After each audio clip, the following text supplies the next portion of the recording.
Welcome to Green and Red, scrappy politics for scrappy people. A regular podcast on radical, environmental and anti-capitalist politics. Brought to you by Bob Bazanko and Scott Parkin. Welcome to the silky smooth sounds of the Green and Red podcast. I'm your co-host, Scott Parkin, in Berkeley, California. And Bob is off on assignment this week and will not be joining us. But we are joined by a return guest, Adam Federman. Welcome back to the Green and Red podcast, Adam. Great to be here, Scott. Thanks for having me. And Adam, the previous show that we did is on one of Adam's beats, which is federal surveillance of climate activists and other political movements. But we're not going to be talking about that. We're going to be talking about the other beat that Adam covers, which is politics, economics, geopolitics around the Arctic Circle. And specifically, we're going to be talking about an item that has been in the news quite a bit, which is Greenland. And so in the first Trump term, Trump had offered to buy Greenland from its colonizer, Denmark. Now that Trump has come back into power, he seems even more fixated on acquiring it through purchase or force or something of that. And one of the things we'll talk about is how actually both Democratic and Republican administrations have cast Greenland as central to U.S. security in the Arctic. And then we're going to be digging into economic and geopolitical reasoning, political reasoning behind Trump's desire to take over Greenland. And just a quick background on Adam. Adam is a reporting fellow with Type Investigations, who's written widely on environmental policy, public lands, and corporate and police spying on environmental activists. And you can find Adam's bylines in these Times, Politico, The Washington Post, The Nation. And the articles that you've written on Greenland have mostly been in these Times, correct? That is correct. Yes. So maybe just to kick off, why don't you actually just talk about some of the significance of Greenland, like some of the geopolitical significance, the rare minerals that they keep talking about, that sort of thing. Yeah, you make a good point, which is that this is not a new strategic interest for the United States. Greenland has been, in many ways, central to U.S. policy in the Arctic, really since the Second World War, when we essentially occupied the island and then established, I want to say 17 military bases there, one of which we continue to maintain to this day, the Patuxent base, which is where J.D. Vance went last week or whenever that was. So it's never really gone away, but I think what's changed is that the Arctic itself has become much more critical for the world superpowers. The United States, Russia, China, all competing for access to resources, broadly speaking, whether it's shipping lanes, minerals, as you mentioned, of course, oil and gas. And now what we're seeing is a kind of territorial power grab on the part of the Trump administration to try to acquire Greenland in its effort to counter Russian and Chinese influence in the Arctic. So it's accelerating now in a way that it really wasn't under the Biden administration, which was making efforts to improve relations with Greenland and to advance its resource and mining capacities, but it was doing so in a very quiet way through essentially the State Department and USAID, which of course has now been largely dismantled. Yeah. And actually, because it's often in the news, we see a lot of geopolitical dance between the U.S. and Russia. How has relations between the U.S. and Russia, how have they played into the sort of what's going on in Greenland and actually in the Arctic just at large? Yeah, it's crucial. I think if you go back to even Russia's invasion of Crimea in 2013, 2014, relations among Arctic nations began to fray. And then, of course, with the war in Ukraine, they completely imploded. And there is an international governing body called the Arctic Council, which is made up of the Arctic nations, of course, and Russia is a major player in the Arctic. And this council is responsible for coordinating research, and it's a forum for diplomats to engage with one another, and it's been quite important. And since the war in Ukraine, that forum has essentially been, I don't want to say disbanded, but there's really very little engagement with Russia. That has certainly, I think, contributed to tensions between the United States and Russia in the Arctic, which I guess a byproduct of that is the increasing significance of Greenland to the United States as a kind of staging ground for potential military expansion. And we saw that to some extent under Biden with improvements to the space base that I mentioned before, but also a lot of talk about potentially building new naval bases, for example, on the eastern coast of Greenland, which is where these strategic shipping lanes are into the North Atlantic. So yeah, I think one of the interesting developments under this administration is the fact that there now is much more, of course, dialogue with Russia. And there have been a couple of stories on initiatives in the Arctic between the United States and Russia to, in fact, cooperate. I don't know where that will ultimately lead, if there's anything to it, but it's certainly something to watch in that space. Is there a resource competition in the Arctic between the US and Russia and other nations as well? It's a really good question because I feel like that narrative is just taken at face value. Russia occupies a huge amount of Arctic territory and coastline, and they have their own resources in that region that they're working to develop, whether it's oil and gas or minerals and shipping lanes. There is some competition for seabed territory, what's known as the extended continental shelf, and the various Arctic nations with Arctic coastline are jockeying for access to that territory, but it's taking place in a kind of UN mediated framework, and those resources are not going to be developed anytime soon. So there's not a kind of intense competition that is sometimes referred to in the media. And when it comes to minerals, this is where Greenland enters the picture, right? Because when we talk about Greenland, it's often in the context of rare earth metal. And the fact is that there's very little mining taking place in Greenland right now.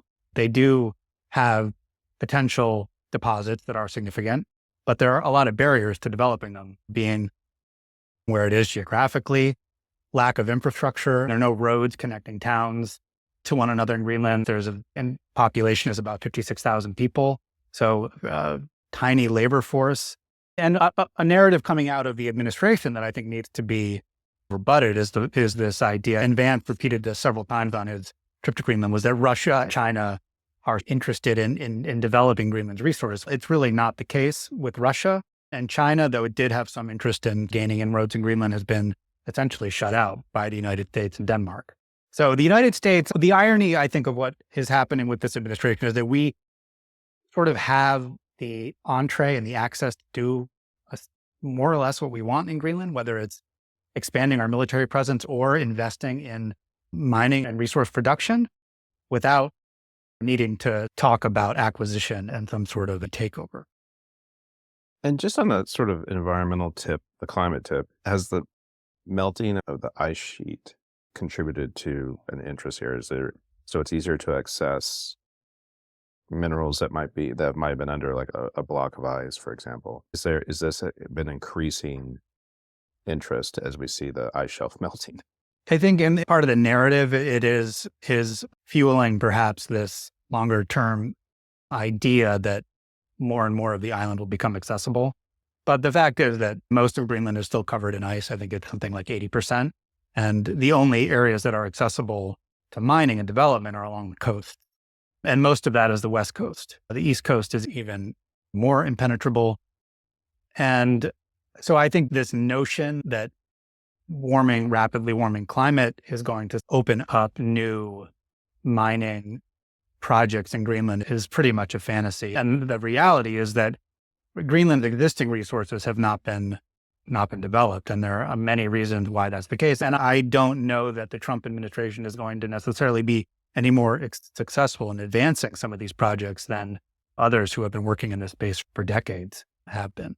Just as a side question, because you cover Arctic environmental policy, are we seeing that in the other parts of the Arctic, of any of the other Arctic territories? I think we're seeing it more in the context of shipping, because as the sea ice extent diminishes, these shipping lanes are more accessible and open for longer periods of time throughout the year. And Russia is certainly promoting that and to some extent taking advantage of the fact that these shipping lanes are navigable. But in terms of, I don't really think it's a factor in terms of the kind of development that we're talking about, which is oil and gas and minerals. Perhaps in 30 to 50 years when most of the permafrost is gone, but then who knows if we're going to be interested in oil and gas development in places like the Arctic National Wildlife Refuge and the National Petroleum Reserve in Alaska, which is, of course, the U.S. corner of the Arctic, which Americans sometimes forget. Just a couple questions about Greenland. You traveled there in 2023. to research an article.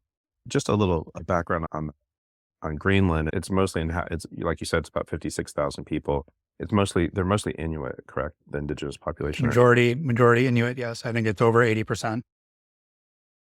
And what would you say is the general feeling about the U.S. and those communities? Yeah, it's mixed. So I traveled to a village. J.D. Vance was not welcomed with open arms. That's correct. Well, I think the mood has changed considerably, and I think it's actually interesting if you look at the trip that Don Jr. took before Trump had even taken office.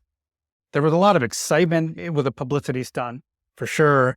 Came out of nowhere, but I think there was an element of genuine sort of interest in what the Americans perhaps wanted. And there is a affinity for certain aspects of American culture. And I do think that when I traveled to Greenland, I went to a village in the far northwestern corner of the country called Qaanaaq, which is the closest settlement to the U.S. military base. And I would say that it's like a love-hate relationship. There's a long history of, yes, Danish colonialism, but the United States also has had a hand in some of those darker episodes, including the relocation of an entire village to make way for an expansion of the U.S. military base up there. And I talked to people in Qaanaaq who were children when that happened, and they remember it vividly, being forced to leave their homes to settle in this village, which doesn't have as good access to hunting and other resources that they still rely on up there. And as a corollary to that, they feel like they haven't really benefited from U.S. largesse in the region. They get I remember somebody telling me about the fact that they get a monthly shipment of bananas from the U.S. military base, but they were something like $1.50 a piece, too expensive for most people to really buy. And a lot of people up there work at the base, so it's a source of employment, et cetera. And I do think Greenlanders are open and willing to engage with the United States as a business partner, as a trading partner, et cetera. But they do not want to be treated like colonial subjects. Did they put a tariff on them this week? That's good.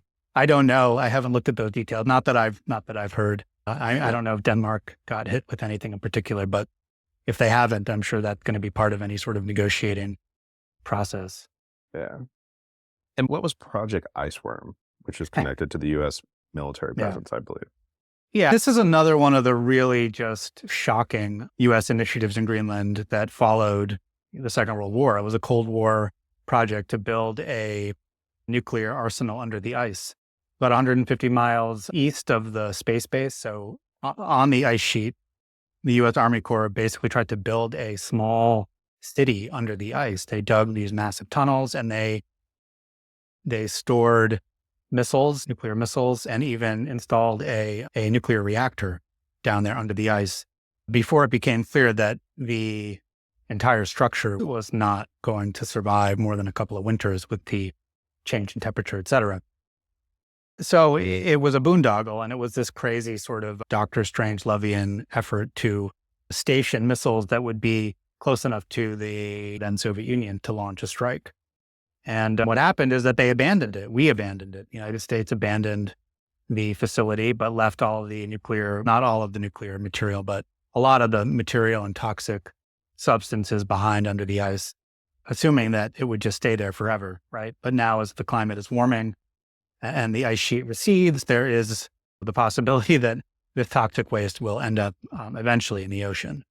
Yeah, I was just having thoughts of Hanford, Washington with Josh Frank's great book, Atomic Days, which, how it just moves its way into the water supply or what have you. And that was just one of several sort of mishaps that the United States military embarked on. The other big one that I talk about in that story is the crash of this B-52 bomber in 1968 with 4 thermonuclear bombs on board that exploded but didn't detonate. And it crashed on the ice. It was the dead of winter, and it's completely dark in Greenland at that time. This B-52 bomber, which was basically flying secret missions with nuclear weapons over Greenland, which the people of Greenland didn't even know about, crashes, burns, and who do they call to help them with search and rescue and cleanup? The local Inuit hunters, because they're the only ones who could navigate that incredibly frigid and difficult terrain in the middle of winter and in the dark. So these were the men who were exposed to high levels of radiation without being told what they were doing. And I talked to many of their children in Connaught. And these men, most of them died of cancer years later. Right. And these are the things that the United States, we don't talk about these episodes. And the reason why I think they're significant is because you can't understand you can't assume that Greenlanders are open to becoming part of the United States or being closer to the United States without having a sense of the historical context of the U.S. military presence in the region going back to the 1950s. And that is part of the story for sure. Just go back to Iceworm for a second. Right. Is there any monitoring or active sort of containment of those, that nuclear waste?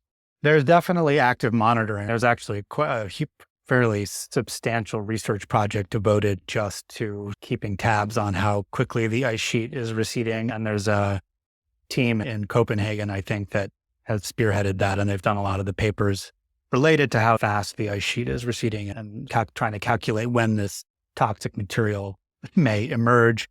As far as I know, there are no efforts to contain it or clean it up. That's one thing the United States has refused to do, is to clean up its mess in Greenland.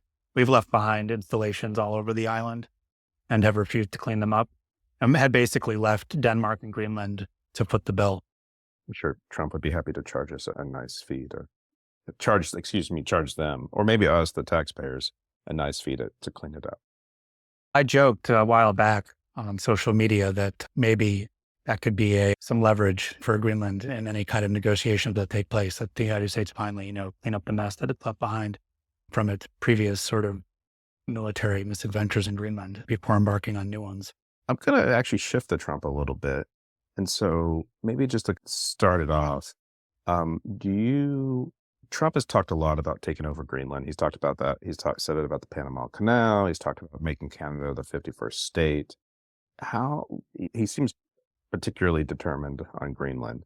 And so why do you think why are they so determined to take over this territory? And then how does it fit into this sort of, honestly, it feels like a late 19th century sort of foreign policy. It seems like the kind of stuff that you saw coming out of like the McKinley era or something like that. John Hay, Open Door, all of that. Yeah.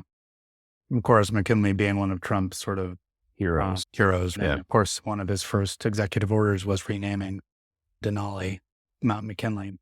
And and tariffs actually or something from the McKinley era too. Yeah, I do think that Greenland, perhaps being perceived as an inherently weak nation, is attractive to Trump and the folks around him. They perhaps think that it is the kind of thing that they can get away with. It is a large landmass with very small population. It doesn't have its own military. But in terms of the larger sort of geopolitical question, the administration is saying that Greenland is essential to sort of world security, ignores the fact that the United States already had access to military, has a large military base on the island, and if it wanted to, could expand its presence, as I've already said.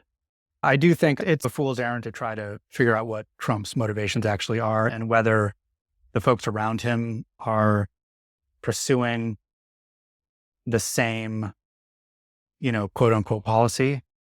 I do think that J.D. Vance's comments in Greenland did nod to the fact that Greenland's sovereignty would be honored, et cetera. So the notion that we would roll in and try to occupy Greenland, I still think it's pretty far-fetched. But I think what we're more likely to see is the use of other measures to coerce or strong-arm Greenland into the kinds of agreements that perhaps the Trump administration is pursuing, whether it's resource development or military expansion. And of course, the other side of this is Denmark. And the Trump administration, I think, has made its sentiment toward NATO and U.S. support for NATO be clear. And therefore, I don't know that the diplomatic sort of dance between the United States, Greenland, and Denmark has always been a delicate one. And we don't even have our ambassador to Denmark has not been confirmed, Ken Howery, who, it should be noted, was a co-founder of PayPal. He was ambassador to I was going to Sweden ask about him. during Trump's first term. So anyway, I guess what I'm trying to say is that, and in the reporting that I've been doing, I don't get the sense that much diplomacy is taking place. So I think what we're seeing is a PR campaign that is largely for the consumption of American viewers. This stuff is being peddled on Fox News. It's being circulated on Truth Social, on X, et cetera.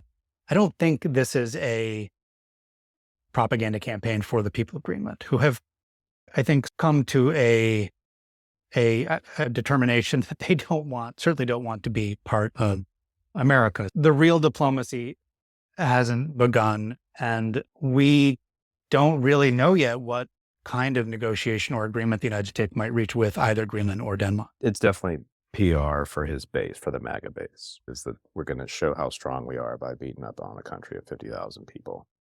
Yeah. But they love that. That's a big part of it. You've got people like Steve Bannon's been pretty into it and seems to have next to zero knowledge or understanding of what's actually happening in the Arctic.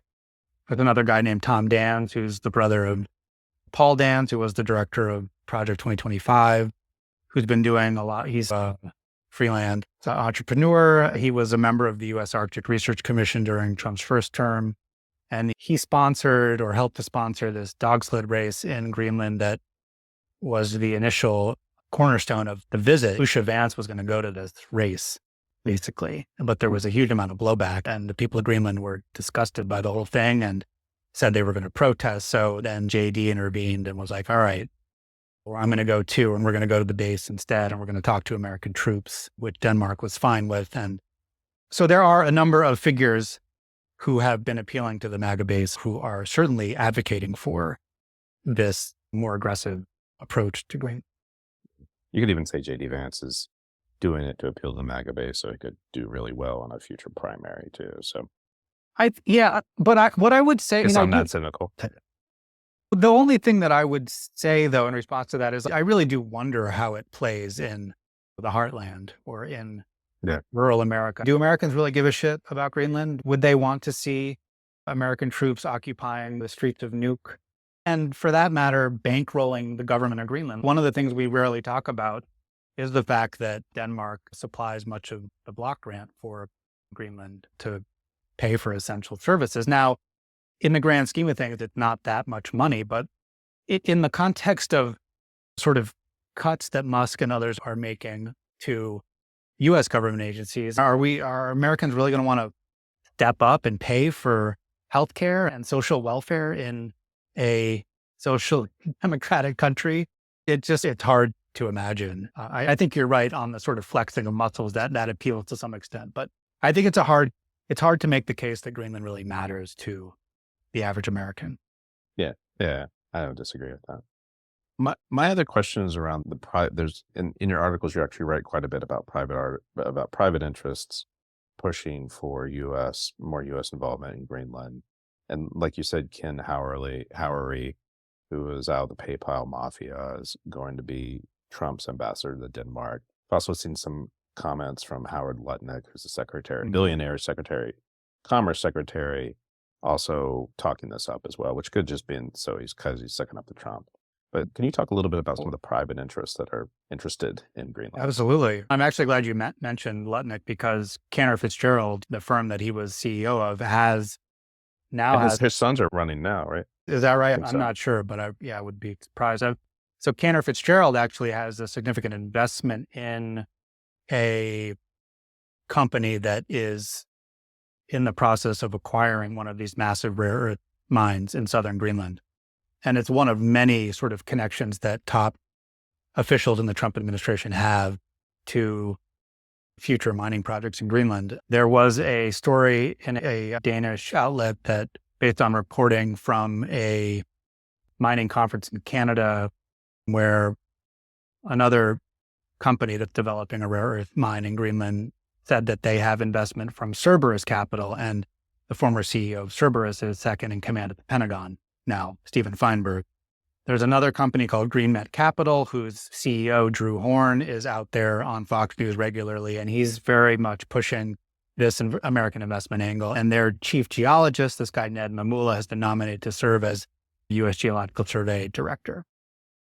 And then you've got Ken Howery, who, as you mentioned, is out of the PayPal crowd and close to Peter Thiel.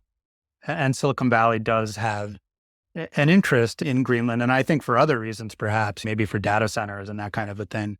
And of course, and then Elon Musk. Starlink is apparently, this has not been reported as far as I know in the American media, but it was in some of the European papers, is negotiating apparently with Greenland's only telecoms provider to perhaps take over some of its internet service. So there are so many tentacles in there. And I think this is where the real story is.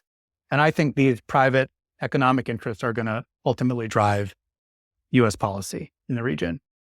And Trump, maybe he's shaking things up and shocking the system as a way of allowing these private interests to come in and suck up Greenland's resources. I think that's a plausible sort of outcome of much of this. It's a classic shock doctrine Yeah, strategies. I think so. And of course, creating there really isn't a security threat to Greenland. There just isn't. There is this larger competition in the Arctic, but let's face it, Russia's got its hands full in Ukraine. It's been weakened to some extent. Its navy is not what it once was. China, yes, it has an interest in becoming a world power, so they're building icebreakers and they're doing sort of the soft power stuff that you would expect any superpower to do. But we're not on the cusp of some sort of conflict in the Arctic. We just aren't, even though that's what we're now hearing from this administration. And it's everywhere. J.D. Vance, Carla Sands, who was the ambassador to Denmark during Trump's first term, and a lot of other sort of surrogates are drumming up this sense that like China and Russia are about to seize Greenland. If we don't act immediately, we're going to be left out and vulnerable in the Arctic, et cetera. It's a real campaign that they're waging. And I think we're going to see a lot of behind the scenes negotiating and arm twisting in the next few months. Yeah. And how do you think the Danes are going to respond to this? Denmark's a small little country. They're part of the EU, but how have they been responding, and how do you think they'll respond as the pressure builds? I think they've tried to be diplomatic. They've been careful, trying not to say something that's going to piss Trump off. In 2019, when Trump first floated the idea of buying Greenland, the prime minister, who is still prime minister now, Mette Frederiksen, said it was absurd, and he canceled a visit to Denmark after that, and there was a diplomatic row. But no one really took the idea of the U.S. acquiring Greenland seriously then, and now it's taken on a much different sort of tenor.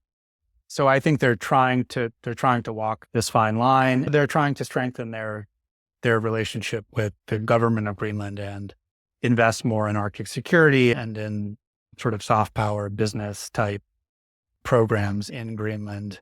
They have much stronger. There's the colonial relationship, which can't be ignored, but there's also a lot more cross-cultural engagement and interaction between the two countries, which I guess can cut both ways. But I would say that Greenland had parliamentary elections on March 11th. Party that won is, in terms of its push for independence, is much more moderate. The one party that was pushing for independence now, which is what the Trump folks who want to see a major change, I think, were advocating for, that party is basically withdrawn from the coalition, so they're on the margins, and you've got a government that's much more amenable to working with Denmark. It's going to be I think it's going to be a very difficult negotiation for Ken Howery, quite frankly. He's done it before. He's been ambassador to Sweden. He seems to have a diplomatic circle, seems to have a good reputation, et cetera. But that will only go so far when Donald Trump is talking about taking over Greenland, which is deeply unpopular in Denmark for obvious reasons, and in Greenland. It's not necessarily a good position to be negotiating from. I guess my last question is like circling back around to something that we talked about in the beginning, is that the push for U.S. somehow seizing Greenland was really appeared on the sort of media radar or the more popular radar, like with Trump's first administration. But and we've talked about the military bases and things like that going way back to the Cold War at least. But how long in more recent history have we seen U.S. administrations being really interested in having more access to Greenland? Does it go back to Obama? Does it go back to Bush? Yeah, I would say that sort of post-collapse of the Soviet Union, the strategic interest of the Arctic and Greenland certainly waned. And that's when you saw the United States pull back in investment. And there was a period, 2010s perhaps, when China was making some inroads and beginning to invest in projects in Greenland, and then expressed an interest in bidding on a contract for a new airport, et cetera, and in 2018, China declared itself a near Arctic state, et cetera. And I think in the Pentagon and in sort of policy planning circles in the Republican and Democratic administrations, the Arctic was taking on greater significance. We only reopened our consulate in Greenland in 2020, which is, of course, was not a result of Trump's talk of buying it, but it dovetailed with that. And the Biden administration was one of Secretary Blinken's first overseas trips was actually to Denmark and Greenland. So it's been moving up in terms of its profile, but certainly not in any way what we're seeing right now. And I guess Truman was, I think, the last American president who actually expressed an interest in buying Greenland in the 1950s. Right, I saw that. Yeah. So we're definitely in a new phase of Arctic geopolitics. I think there's no question. And Greenland is at the center of that at the moment. I'm going to wrap it there. Folks, we've been talking with Adam Federman, who's a reporting fellow with Type Investigations and is a journalist. Bylines in these times, Politico, The Nation, Washington Post, and the two articles that you've written about Greenland thus far have been in these times. The most recent one was back in January, right before the inauguration, I believe. And your website is adamfederman.com? Yes. Yeah, so folks should check out Adam there and check out Adam's stuff. And Adam is a longtime friend, and we've had a lot of conversations about Adam's other beat, which we'll probably have future shows on because that's one of our favorite topics to talk about. But Adam, thanks for joining us. Thanks so much, Scott, for having me on. It's always a pleasure. And folks, if you like what you're hearing, please check us out on Facebook, Instagram, and Twitter. If you're watching this on YouTube, hit that subscribe button. If you're listening to this on audio platform, give us a rate and review. And then if you really, let's go to greenredpodcast.org and hit the support button or become a patron at patreon.com/greenredpodcast. And everybody stay safe, and we'll talk to you again soon. Misbehave, make trouble, all that good stuff. Talk to you later.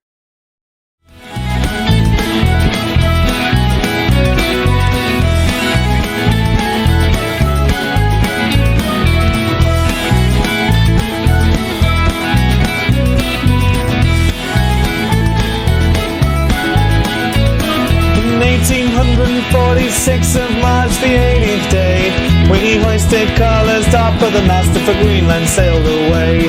The lookout in the cross-tree stood with spyglass in his hand. There's a whale, oh whale, Fisher cried, and she blows at every span. I've been away on Greenland, that's what it's